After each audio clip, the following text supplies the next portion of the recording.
In this video, we're going to look at the velocity strip over here. Now, this is used to route velocity to modulate various parameters within the synthesizer engine. Now, let's start with amplitude. Now, this is a traditional use of velocity where it modulates volume, meaning the harder you hit, the harder velocity you trigger, the louder the sound is, and the quieter you hit, the quieter the volume is. Right now, the amplitude is straight up at unity value, and what this means is that velocity will have no effect on the volume. Now I have a monitor here and you can see the velocities of the notes I'm hitting, and you can hear and look and see the effects. So for example, here's a couple of quiet notes. They're in the 40s and 30s, 20s, and now I'll hit harder. And you can see they're in the 120s, and there's no difference in volume. Now if I bring this up a bit, we're going to get a more of a traditional kind of response where quieter notes will trigger quieter volumes and louder ones will trigger louder volumes.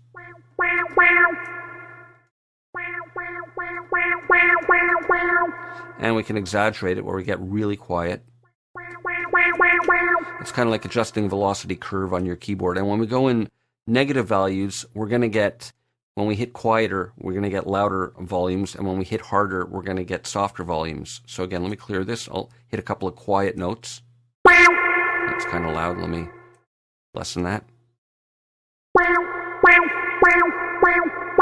There's some 18, 12, 20, and now I'll hit harder.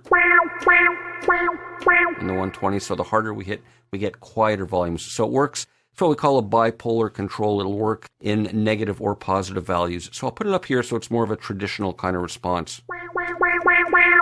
Now we can also use velocity to modulate pitch. Now this isn't a traditional use for it, but it can be done, and when it's straight up like this, when I hit a note, it's always going to trigger the same pitch. But when I increase this, it's going to trigger different pitches based on how hard I hit. So again, I'll hit quieter. So in the 14s, 20s, 18, around there, we still hear slight pitch discrepancies. As I hit harder. And that's all the same note I'm hitting. So this isn't that useful for pitched sounds like this. And we can get, of course, dramatic results. And we can have it work in reverse, where when I hit quieter, we get higher pitches. And I hit harder, we'll get lower pitches. But what this is useful for is drum sounds. You might want subtle pitch envelopes, so when you, let's say, hit a snare drum harder, it'll go up in pitch slightly with very subtle amounts.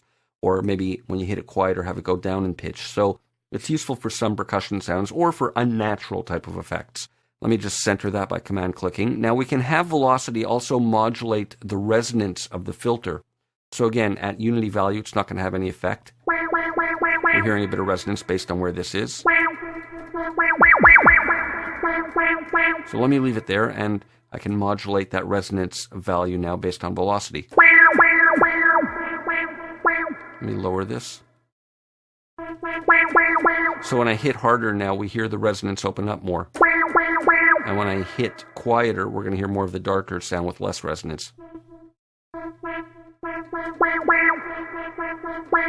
And I can get the reversed response by dialing this down. So the harder I hit, the less of the resonance we're hearing. There, it's opened up.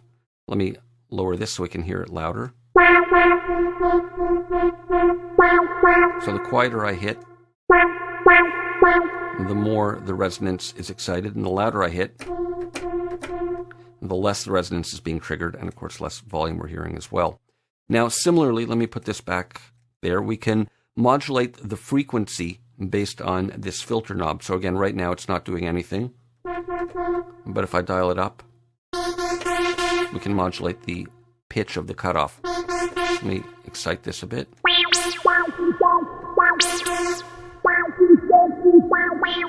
So the harder I hit,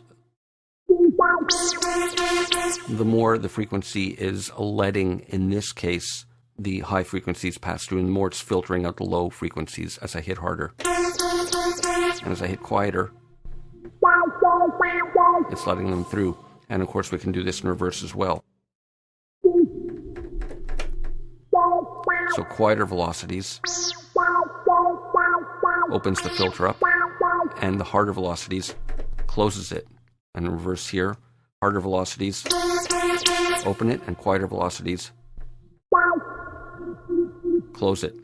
We can modulate LFO depth and envelope to sustain as well with velocity using these knobs. And I'm going to leave these for now until we look at the LFO and envelope sections in more detail. But that's a little idea of how you can modulate parameters using velocity. And these are great performance gestures because as you're playing, you can create an expressive patch to play with by having it affect these parameters based on your performance. So that's it. I'll see you for more in the next video.